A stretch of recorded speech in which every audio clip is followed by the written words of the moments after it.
ద్వారా రాదు, రంగులు రుచులు రూపాల ద్వారా రాదు. ఒకవేళ మనకి ఇష్టమైన పదార్థాలు ఇష్టమైన వ్యక్తులు అన్ని చుట్టూ పెట్టుకున్నాం, సడన్గా ఎవరో వచ్చి ఒక బ్యాడ్ న్యూస్ చెప్పారు. అప్పుడు ఆ ఫ్రెండ్స్, ఆ పదార్థం, ఆ ఏరియా, ఆ బీచ్, ఆ సినిమా ఆనందాన్ని ఇస్తుందా? ఎందుకు ఇవ్వలేదు? అందులో ఉంటే అప్పుడు కూడా ఇవ్వాలి కదా ఆనందం. ఎందుకు రావట్లేదు అంటే వాటిలో లేదు, ఎక్కడ ఉంది ఆనందం? మన భావంలో ఉంది.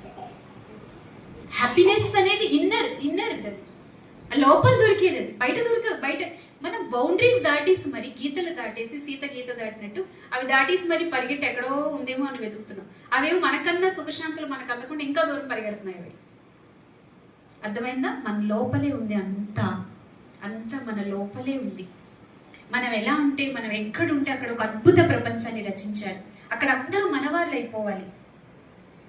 మనం లేకపోతే అవ్వదు అన్న పరిస్థితికి మొత్తం ప్రపంచాన్ని తీసుకురావాలి.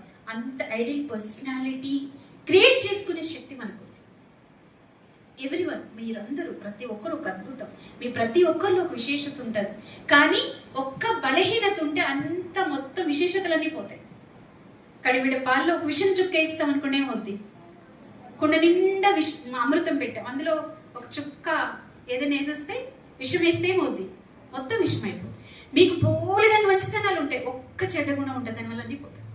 అందుకని ఇప్పటి నుండి ఏం చేస్తారంటే, ఒక మంచి విషయాన్ని, ఒక మంచి గుణాన్ని మీరు పట్టుకుంటే మీలో ఉండే బలహీనతలన్నీ పోతాయి. ఒక మంచి లక్ష్యం పెట్టుకోండి, ఒక్క మంచి లక్ష్యం పెట్టుకోండి. మీకు ఉంటుంది కదా ఏదో ఒకటి.